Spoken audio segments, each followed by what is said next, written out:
अस्सलाम वालेकुम। हमारे लास्ट सेशन में हमने fabrication process of CMOS ICs के बारे में थोड़ा सा ब्रीफ इंट्रोडक्शन लिया था कि किस तरह से हम अपने प्रोसेसेस को कैसे स्टार्टअप लेते हैं और किस तरह से हमारे पास डाइज और वेफर्स अवेलेबल होते हैं जिस पे हम अपने स्ट्रक्चर्स को इम्प्लीमेंट करते हैं। आज के सेशन में हमने एक कंप्लीट प्रोसेस देखना है कि हम किस तरह से सीमोस आईसीज को फैब्रिकेट करते हैं या उस पर पैटर्न जो हैं वो कैसे पैटर्न्स कैसे बनाए जाते हैं। एक इम्पॉर्टेंट स्टेप जो है वो ये है कि हमें एक केमिकल मैकेनिकल पॉलिशिंग अप्लाई करनी पड़ती है। अब इसकी रीज़न क्या होती है, हमने लास्ट सेशन में पढ़ा कि हमारे पास एक ये सबस्ट्रेट होता है, सबस्ट्रेट के ऊपर हम SiO2 लेयर क्रिएट करते हैं। ठीक है, ये सेकंड वन जो थी SiO2 लेयर हमने यहाँ पे क्रिएट की। देन इशू ये होता है कि हमने जब गेट क्रिएट किया यहाँ पे, ये जो रेड एरिया है, अगर हम एक पॉलीसिलिकॉन से एक गेट क्रिएट करते हैं तो इसके बाद अगर हम इसके ऊपर हमने अगर ये जो SiO2 है वो हम क्रिएट करेंगे तो यहाँ पे एक हिल टॉप बन जाएगा। ठीक है, ये वाला जो एरिया है ये एक हिल टॉप बनता है। अब हिल टॉप बनने के बाद क्या होगा कि फॉर एग्जांपल अगर हमें यहाँ पे कोई एक मेटल प्लेस करनी पड़ेगी तो मेटल भी ऐसे स्ट्रेट नहीं होगी, वो भी ऐसे कर्व्ड शेप बनेगी। ठीक है, अब हम ऑब्वियसली ये नहीं चाहते कि ये इस तरह से कर्व्ड रीजन बने, हमें ये चाहिए कि हम इसको फ्लैट रीजन बनाएं ताकि हमारी मेटल जो हैं वो भी एक प्रॉपर ऑर्डर में इसके ऊपर प्लेस हो सकें। It may also lead to breakage due to uneven structure. ठीक है, इसमें दूसरी रीजन यह हो सकती है कि इसमें ये जो अनइवन स्ट्रक्चर है उसमें जो मेटल्स हैं वो ब्रेक भी हो सकती हैं। तो इसको ओवरकम करने के लिए क्या किया जाता है कि नॉन प्लेनराइज्ड सर्फेसिस आर प्लेनराइज्ड। ठीक है, इसको ये प्लान सर्फेसिस नहीं है, इसको फिर प्लान किया जाता है, ये इस तरह की सर्फेस एक बनाई जाती है। इसका प्रोसेस का नाम है केमिकल मैकेनिकल पॉलिशिंग, CMP इसका नाम है। और इससे क्या करते हैं कि इसमें केमिकल एचिंग की जाती है और देन मैकेनिकल पॉलिशिंग की जाती है टू प्रोड्यूस प्लान सर्फेसिस।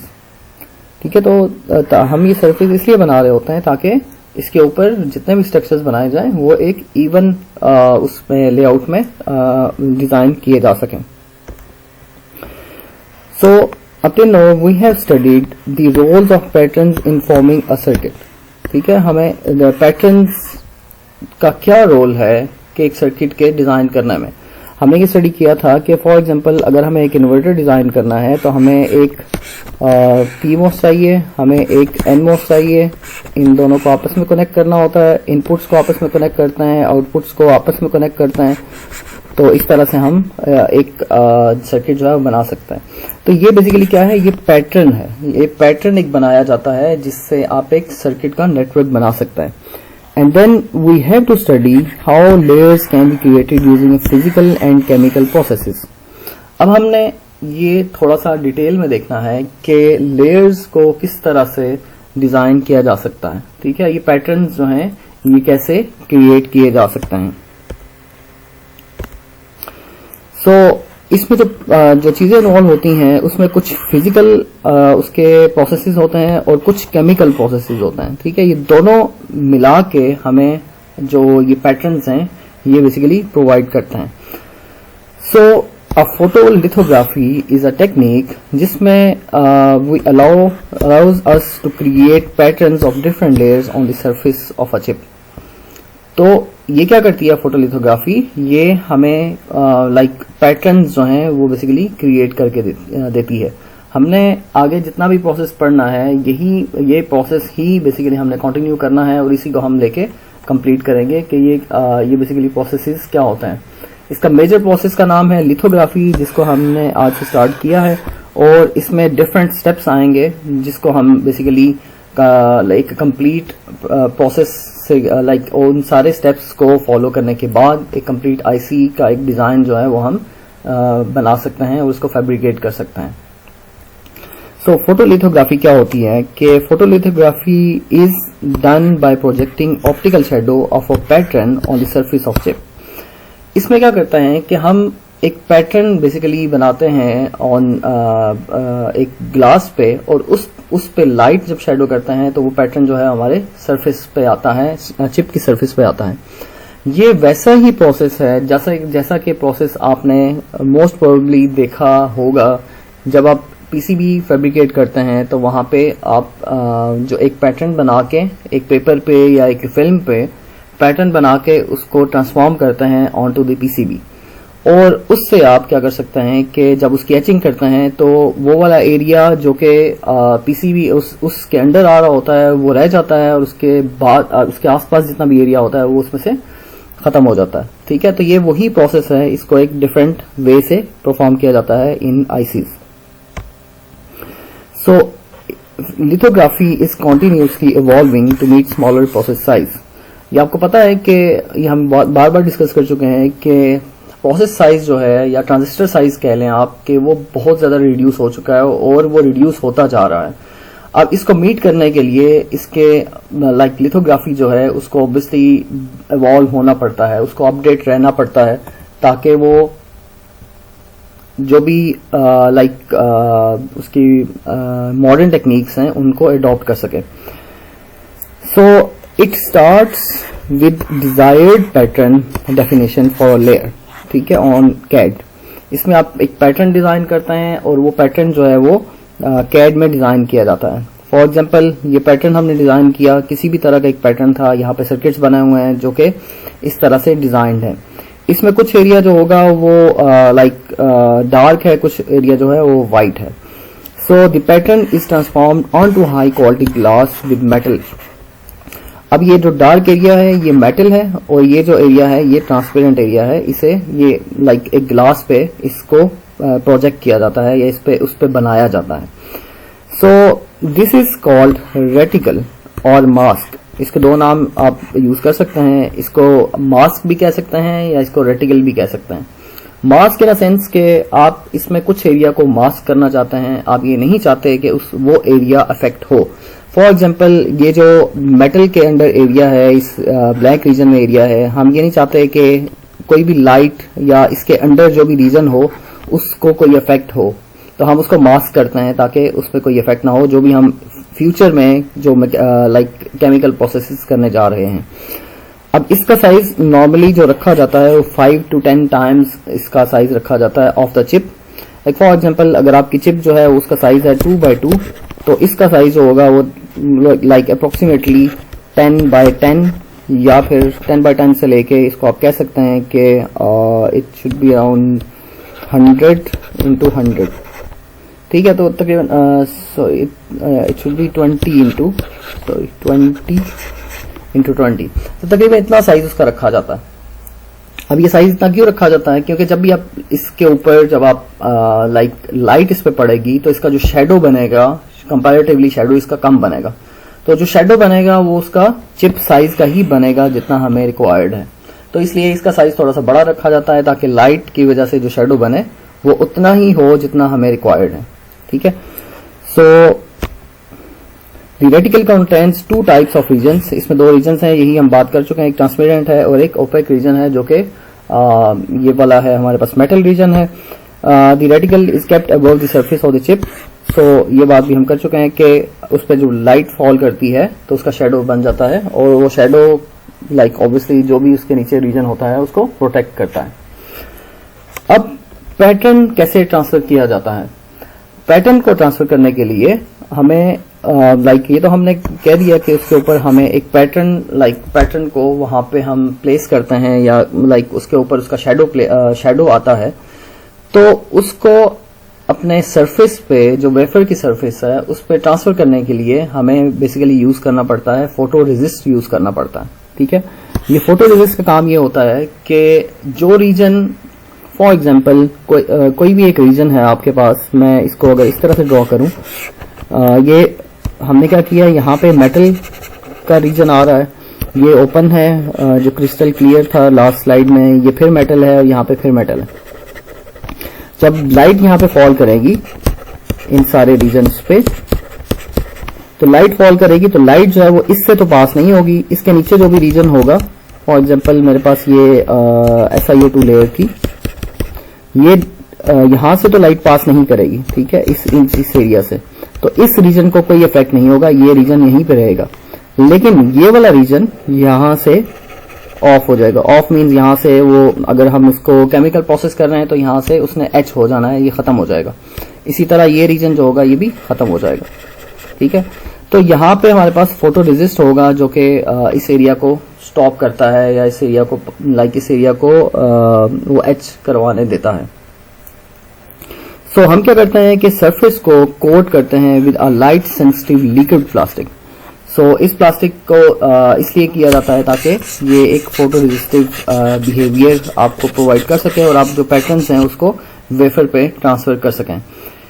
इसको वेफर पे बेसिकली ट्रांसफॉर्म करने के लिए क्या किया जाता है कि इसको स्प्रे किया जाता है on a spinning like wafer, ठीक है। जो आपका स्पिनिंग वेफर होता है उस पर स्प्रे किया जाता है। उससे क्या होता है कि आपका एक इवन सरफेस जो है वो बन जाती है।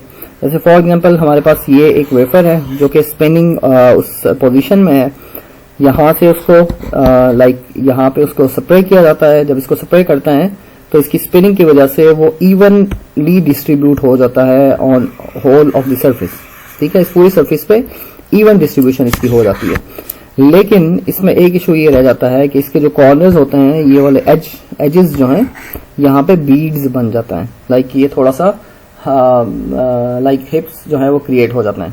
तो इसको रिमूव करने के लिए एट दी एंड ये कॉर्नर्स जो हैं उनको लाइक कट ऑफ किया जा सकता है, ठीक है। ये इसको रिमूव किया जा सकता है, ये कोई इतना बड़ा इशू नहीं होता for fabrication. So the next step is के एक्सपोजर स्टेप में हम क्या करते हैं।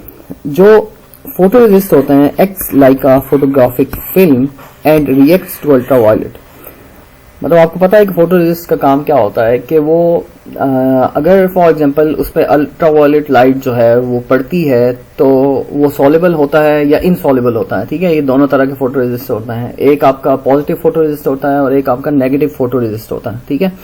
तो ये दो तरह के आपके फोटो रेजिस्ट मटेरियल होता है। So we know that UV has high energy like photons, उसकी वेवलेंथ बहुत ज्यादा होती है। सो इस स्टेप में क्या करता है कि photo resist is developed using a chemical grains. जैसे फॉर एग्जांपल हमारे पास ये एक वो हमने बनाया था पैटर्न, ये कंप्लीट पैटर्न था हमारा। इसके ऊपर हमने यूवी लाइट को इसके ऊपर यूवी लाइट जब आई तो क्या हुआ, इसका जो शेडो है वो यहाँ पे बनना शुरू हो गया, ठीक है। ये उसका शेडो यहाँ पे बन गया। तो हमारे पास सिर्फ उतने ही रीजन पे यूवी लाइट पास कर रही है जो कि हमारा रिक्वायर्ड रीजन था या जो कि हमारा रिक्वायर्ड पैटर्न था, ठीक है।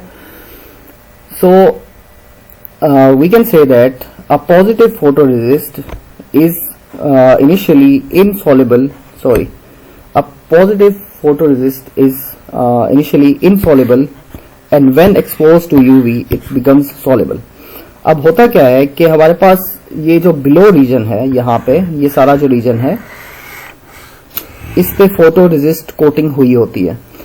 अब जो यूवी लाइट आएगी तो यूवी लाइट पास कहाँ से करेगी, यूवी लाइट ये जो ट्रांसपेरेंट रीजन हैं यहाँ से तो पास कर जाएगी। जब यहाँ से पास करेगी तो इट मीन्स ये वाला जो रीजन है, ये व्हाइट रीजन जो है, इस पे यूवी लाइट जो है वो पास करके आ रही है। जब यूवी लाइट यहाँ से पास करके आ रही है तो इसके नीचे जो फोटो रेजिस्ट मटेरियल होगा वो क्या होगा, वो सॉल्युबल हो जाएगा।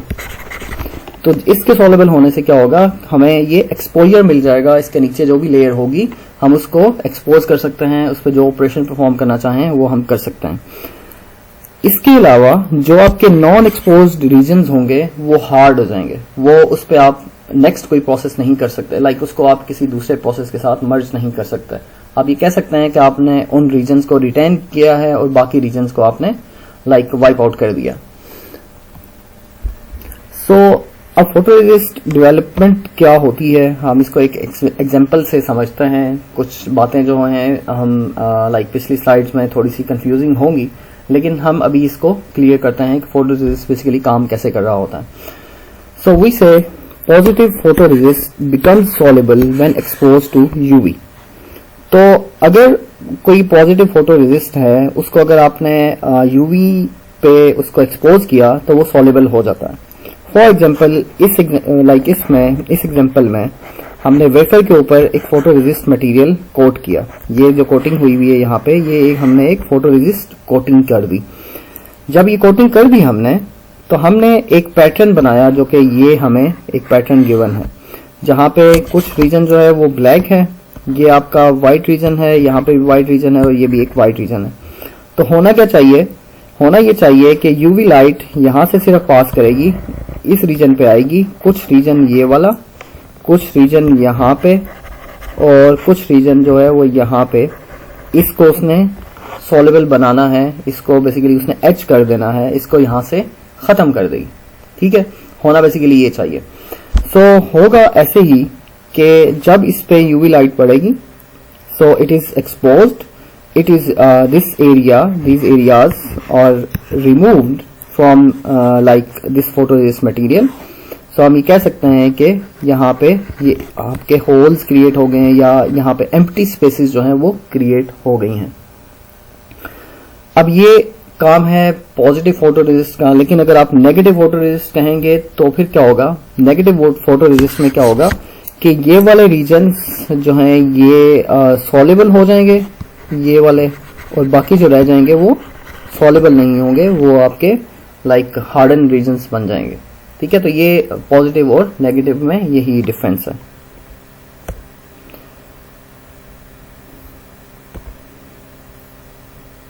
सो नेक्स्ट प्रोसेस क्या होता है?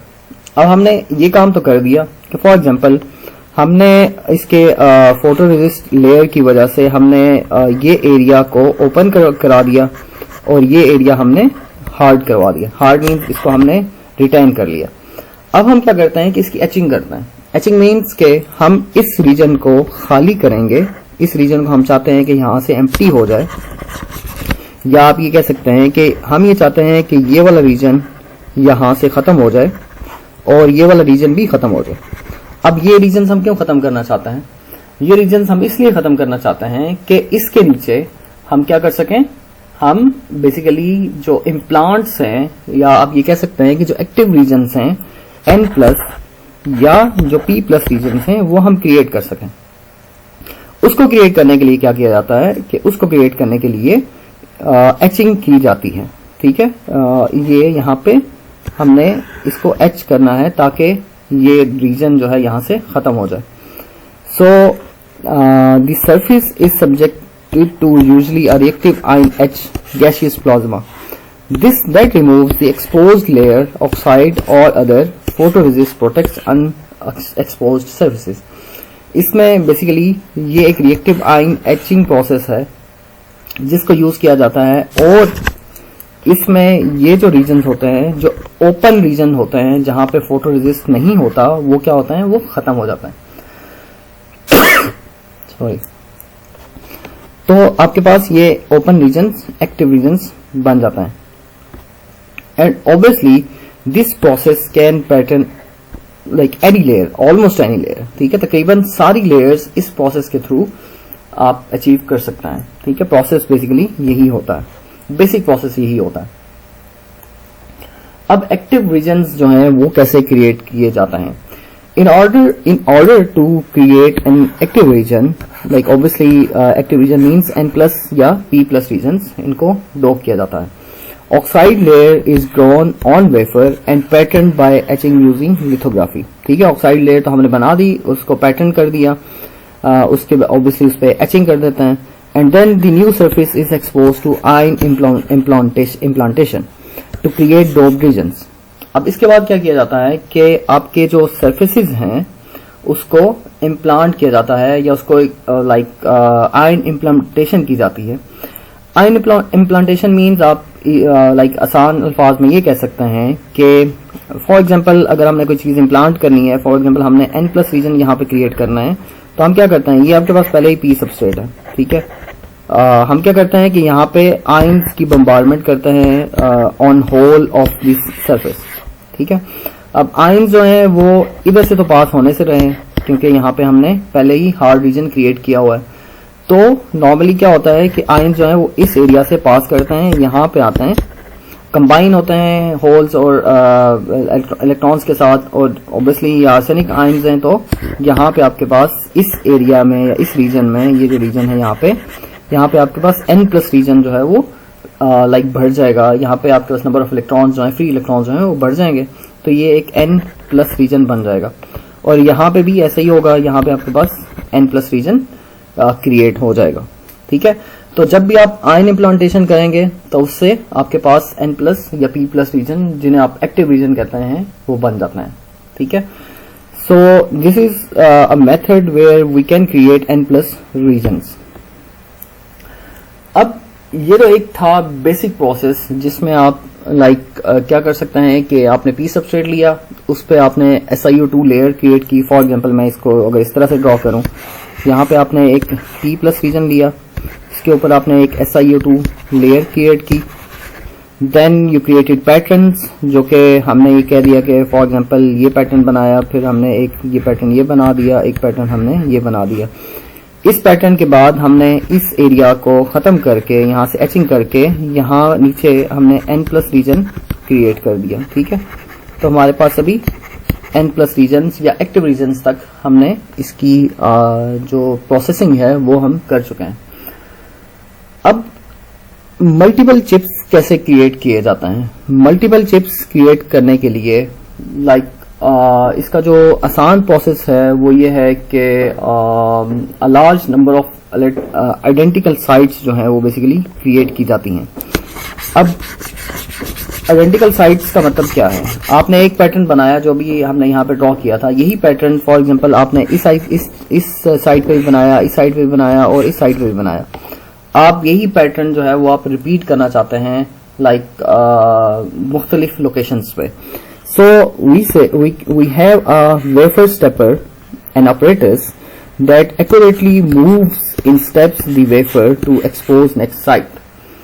It means कि ये एक ऐसा प्रोसेस है या ऐसा ऑपरेटस है जो कि इस पूरे वेफर को मूव करता है इन स्टेप्स, ताकि जब भी ये मूव करे, फॉर एग्जांपल अगर मेरी यहाँ पे एक मशीन पड़ी है, तो जब भी ये मूव करे तो ये नेक्स्ट वाला जो है वो इसकी लोकेशन पे आ जाए और ये वही प्रोसेस कंप्लीट रिपीट करे इस नेक्स्ट वाली डाई साइड पे।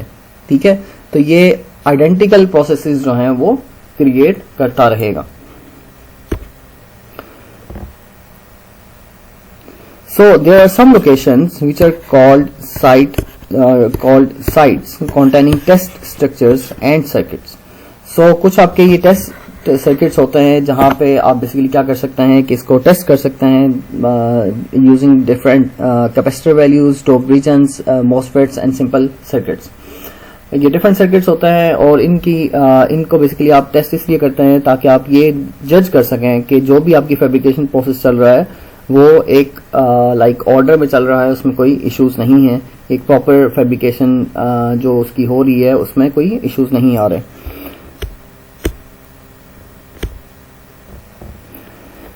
इस पूरे प्रोसेस में एक इम्पॉर्टेंट चीज जो है वो ये है कि आपके पास क्लीन रूम्स होने चाहिए। क्लीन रूम्स बेसिकली ये होते हैं कि वहां पे कोई डस्ट पार्टिकल्स ना हो, उसमें आप डस्ट पार्टिकल्स अगर हों भी तो उसका साइज जो है वो कंट्रोल्ड होना चाहिए। फॉर एग्जांपल अगर आपके पास 0.5 माइक्रोमीटर डाया का कोई डस्ट पार्टिकल ना हो, या ऑब्वियसली इससे अगर बड़ा पार्टिकल होगा तो it means it can create big problems for you.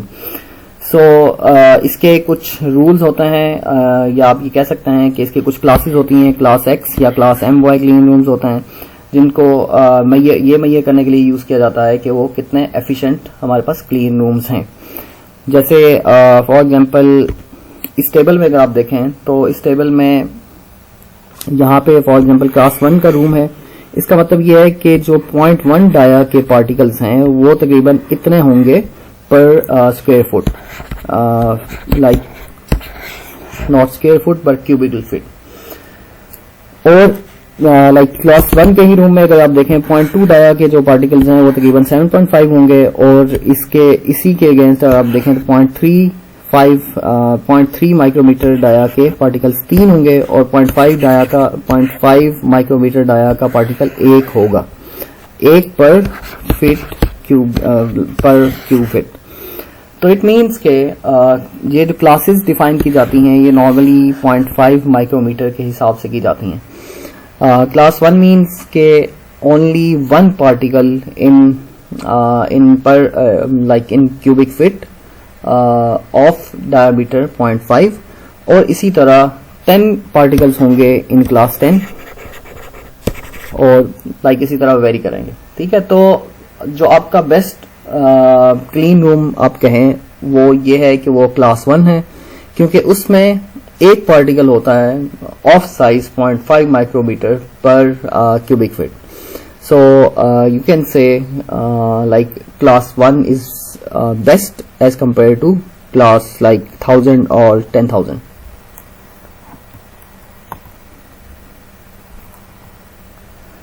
सो अभी हम इसको समराइज एक दफा करते हैं कि आपका जो प्रोसेस फ्लो है, सीमोस प्रोसेस फ्लो है, वो कंप्लीट प्रोसेस है क्या। ठीक है, उससे जो हमने अभी डिस्कस किया पिछली स्लाइड्स में, वो थोड़ा सा उसको अंडरस्टैंड करने में शायद आसानी हो जाए। जो हमने अभी प्रोसेस देखा है लास्ट लेक्चर में भी, और अभी हमने जो इनिशियल डिस्कशन में देखा है। So the starting point is a P plus wafer. हमारे पास यहाँ पे एक P प्लस वेफर है, ये इससे हमने बेसिकली स्टार्ट करना है। ठीक है, so with a thin P type epitaxial layer on top, ये एक समझना है, ये आपका कंप्लीट P वेफर जो है वो ये होता है। इसके बाद it forms a high quality crystal layer for transistor source and drain region only. ठीक है, सो ये एक लेयर है जिसको इसलिए क्रिएट किया जाता है ताकि ये सोर्स और ड्रेन रीजन्स के लिए high quality crystal layer provide कर सके। The wafer itself acts as the substrate, not shown obviously explicitly in the figures. So wafer को हम ऐसे यहाँ पे शो नहीं कर रहे, बस हम ये शो कर रहे हैं कि ये आपका जो P प्लस रीजन है ये आपका एक वेफर ही है। ठीक है, ये आपका सबस्ट्रेट ही है। So secondly, the anvil region is formed, obviously defined locations of PFET. जब आपके पास पहला स्टेप तो ये होता है कि आपके पास वेफर होना चाहिए। ठीक है, जो कि हमने यहाँ पे क्रिएट किया, ये आपका एक वेफर है। इस वेफर में जहां जहां पे आपने PMOS बनाना है, उन रीजन्स में आप क्या करते हैं कि ये एनवेल्स क्रिएट करते हैं। एनवेल जहां पे भी क्रिएट किया जाएगा वो बेसिकली ये हाईलाइट कर रहा होगा या ये इंडिकेट कर रहा होगा कि यहाँ पे PMOS को बनाया जाएगा। क्योंकि आपको पता है कि आपने जब भी अगर PMOS बनाना हो, फॉर एग्जांपल मैंने इस तरह से PMOS बनाना है, तो इसके अराउंड आपके पास एक एनवेल रीजन होना जरूरी है। ये एनवेल रीजन होना इसलिए जरूरी है ताकि हम अपना वो जो जंक्शंस हैं P, N और P, ये जंक्शंस हम क्रिएट कर सकें और करंट फ्लो को ब्लॉक कर सकें डिपेंडिंग ऑन द बाइसिंग। ठीक है, तो ये बेसिकली हमारा हम इसको इस तरह से डिजाइन करते हैं। सो जहां पे एनुअल रीजन होगा obviously it means there should be a PMOS region, PMOS transistor. And silicon nitride is added to mask regions where FOX will be added. अब देखें यहाँ पे क्या किया जा रहा है कि यहाँ पे हमने सिलिकॉन नाइट्राइड ऐड की, जो कि आपका एक फोटो रेजिस्ट है। यहाँ पे इन 3 रीजन्स पे यहाँ पे हमने उसको ऐड कर दिया। इसके बाद हम क्या करेंगे, इसके बाद हम ये जो रीजन्स हैं इनको एच करके यहाँ पे सिलिकॉन जो आपका फॉक्स रीजन है, फील्ड ऑक्साइड जो था, वो हम फिल कर देंगे। उससे क्या होगा कि आपके जो ट्रांजिस्टर्स हैं 1, 2 एंड 3, ये ट्रांजिस्टर्स आपस में सेपरेट हो जाएंगे, कनेक्टेड नहीं रहेंगे, और फिर आप इसको बाद में यूज कर सकते हैं। ठीक है, सो हम क्या करते हैं कि electrical isolation is provided using field oxide between active regions which are not form yet. अब एक्टिव रीजन्स यहाँ पे अभी क्रिएट हुए नहीं हैं, इसको बाद में क्रिएट किया जाएगा, और ऑब्वियसली उसको बाद में क्रिएट हमने पहले ही ये डिसाइड, हमें तो ऑब्वियसली पता है क्योंकि एक कैड टूल में हमने अपना पैटर्न बना लिया, हमें सब कुछ पता है कि किस किस तरह से कौन कौन से ट्रांजिस्टर कैसे कैसे कनेक्ट होंगे। सो फैब्रिकेशन प्रोसेस भी वैसे ही चल रहा होता है और उसे पता है कि कौन से आपके ट्रांजिस्टर्स जो हैं उनको आपने सेपरेट करना है। ठीक है, सबसे पहला काम यह है कि एचिंग करें और रिमूव कर दें यहाँ पे ऑक्साइड जो था कुछ एरिया में। इसको जब आपने रिमूव कर दिया, then gaps are filled with glass insulation called field oxide. तो ये वाले जो गैप्स थे, ये वाले, इसको फिल कर दिया हमने यहाँ पे फील्ड ऑक्साइड से। ठीक है, ये लास्ट वाला भी हमने इसको फिल कर दिया फील्ड ऑक्साइड से।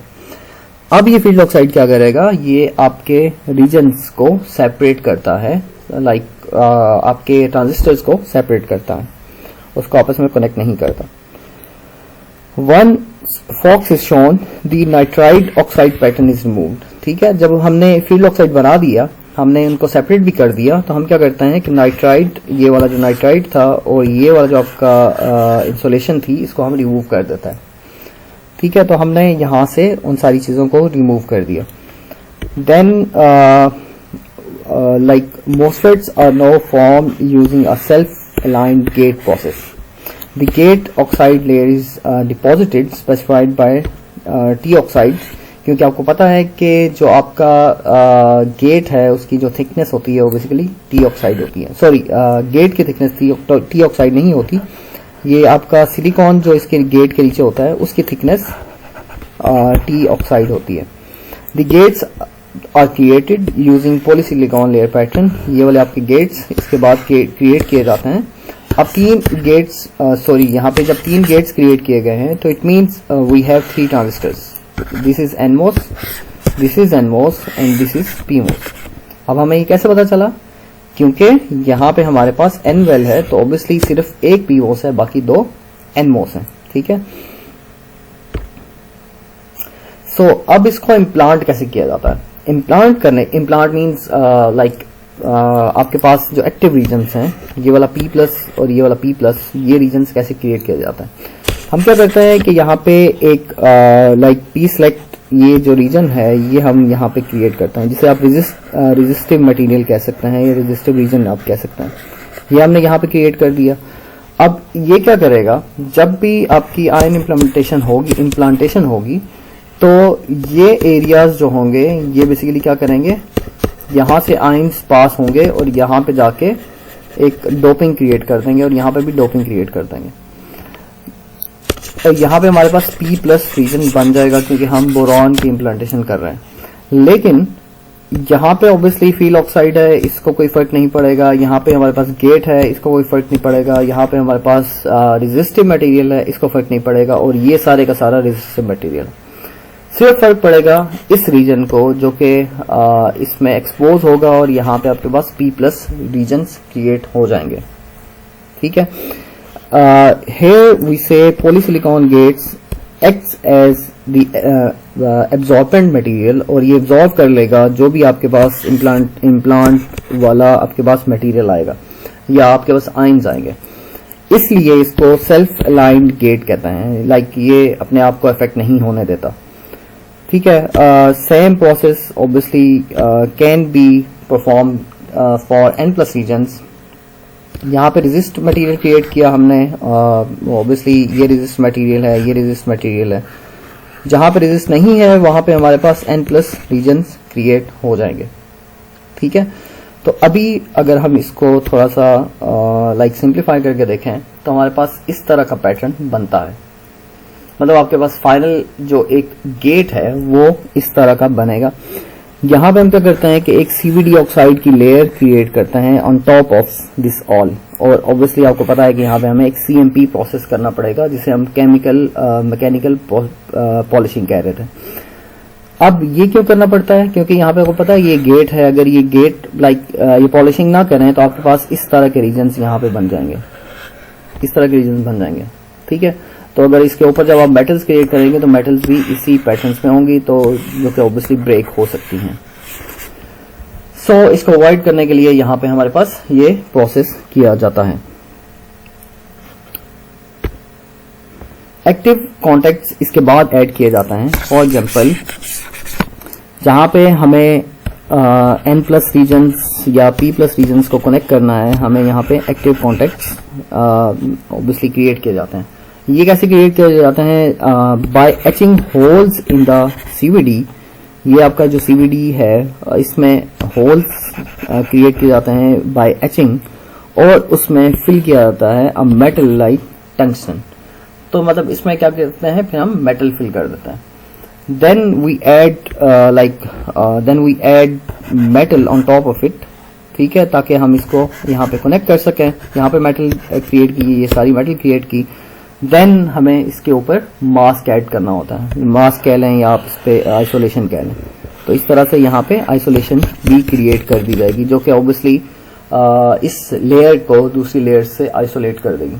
यही प्रोसेस रिपीट किया जाता है फॉर मेटल 2, मेटल 3, और इस तरह से आप मल्टीपल लेयर्स क्रिएट कर सकते हैं। जैसे कि इस एग्जांपल में हल्का सा दिखाया हुआ है कि हमारे पास ये P substrate, then we have active regions, then we have SiO2, हमारे पास गेट है, ये हमारे पास आइसोलेशन है, देन वी हैव मेटल 1, ये हमारे पास अगेन आइसोलेशन है, ये हमारे पास वाया है जो कि M1 को M2 से कनेक्ट कर रहा है, वी हैव दिस M2, और ये हमारे पास अगेन आइसोलेशन है। ठीक है, तो इस तरह से आप मल्टीपल लेयर्स क्रिएट कर सकते हैं using different metals. A last step is के the entire chip is covered with over glass material। ठीक है, जब आपकी चिप कंप्लीट हो जाए तो उसके ऊपर एक ओवर ग्लास मटेरियल क्रिएट किया जाता है जिसे सिलिकॉन नाइट्राइड कहते हैं। इसको इसलिए यूज किया जाता है ताकि ये एक प्रोटेक्शन प्रोवाइड कर सके to whole chip. Then we know that silicon nitride is an insulator, so wires are edged to gain electrical access to the chip। अब हमने इसको ओवर ग्लास कर दिया, लेकिन हमें क्या करना है कि इसको एक्सटर्नल वर्ल्ड से तो कनेक्ट करवाना है। तो उसके लिए हम क्या करते हैं कि वायर्स को एच करते हैं, और उसमें ऑब्वियसली एक और मास्किंग स्टेप के थ्रू इनको एच करके और इसको अलग से वायर से कनेक्ट करवा देते हैं। ठीक है, So usually the wires connect the underlying chip pads, जो कि यहाँ पे हमारे पास ये वायर्स हैं, और यहाँ पे हमारे पास चिप पैड्स होंगे जिनको उसने कनेक्ट करना है इन वायर्स से। ठीक है, to a bonding pad in pad frame, ये आपका एक बाउंडिंग पैड है ये वाला। ठीक है, and external wires are then sold to connect bonding pads to package pins. So external wires obviously in bonding pads के साथ सोल्ड की जाती हैं ताकि हम इसको एक्सेस कर सकें, चिप की पैड्स को एक्सेस कर सकें। So this was a brief session for fabrication process of CMOS ICs। यहाँ पे हमारा जो फैब्रिकेशन का सेशन है वो एंड होता है, और हम इंशाल्लाह नेक्स्ट जो हमारा सेशन होगा उससे हम एलिमेंट्स ऑफ फिजिकल डिज़ाइन जो है उसको हम लोग स्टडी करेंगे कि कौन कौन से एलिमेंट्स जो हैं वो इन्वॉल्व होते हैं, और किस तरह से कैड टूल्स के रूल्स हैं जिनको फॉलो करके हम एक एफिशिएंट डिज़ाइन जो है वो हम क्रिएट कर सकते हैं। सो ये लास्ट में आपके पास एक असाइनमेंट का क्वेश्चन है, आपकी असाइनमेंट नंबर 3, उसका क्वेश्चन नंबर 1 है, जिसमें आपने कंप्लीट स्टेप्स शो करने हैं of CMOS process flow to design an inverter, explain in detail each step what processes are involve. यही हमारा जो लेक्चर है जो 2 सेशंस में हमने कवर किया है, जो कि आपका fabrication process of ICs 1 and 2। इन्हीं प्रोसेसेस को आपने एक्सप्लेन करना है टू डिजाइन एन इन्वर्टर। अब जो चीज़ आपको पता होनी चाहिए वो ये है कि इन्वर्टर का लेआउट कैसा होता है, वो उसमें NMOS और PMOS के कौन कौन से टर्मिनल्स कैसे कैसे इंटरकनेक्टेड होते हैं, और कौन सा टर्मिनल VDD से, कौन सा टर्मिनल ग्राउंड से, और कौन सा टर्मिनल आउटपुट से कनेक्ट होता है, कहाँ कहाँ पे आपको मेटल रिक्वायर्ड है, कहाँ कहाँ पे आपको एक्टिव कॉन्टेक्ट्स रिक्वायर्ड है। तो ये चीज़ें बेसिकली आपको क्लियर होनी चाहिए, और फिर ऑब्वियसली आप उसी को फिर ऐसे ही डिज़ाइन करेंगे। So that's it for today's session. I hope to see you in next session inshallah.